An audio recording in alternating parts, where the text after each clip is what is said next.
Nachdem mein Mikrofon als auch ein Modellflugzeug versagt hat, geht es jetzt hoffentlich unfallfrei weiter.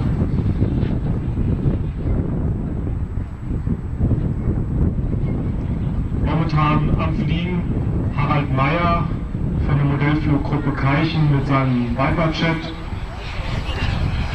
Ein Flugzeug, angeflogen mit einer Strahlturbine und wie Sie sehen mit einem Smoker zur Rauchererzeugung ausgestattet.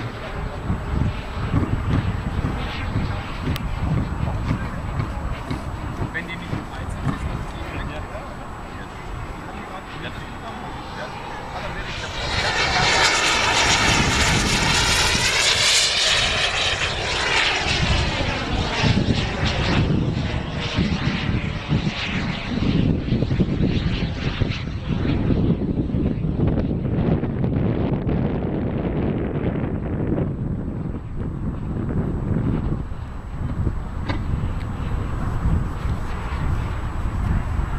Den Jet auf den Bauch gelassen.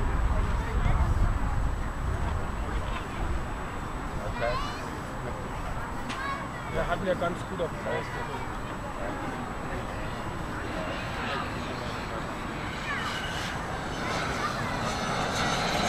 Das war jetzt ein langsamer Überflug, ca. 50 bis 60 Kilometer in der Stunde schnell mit Smoker. Das Flugzeug fliegt maximal 300 Kilometer.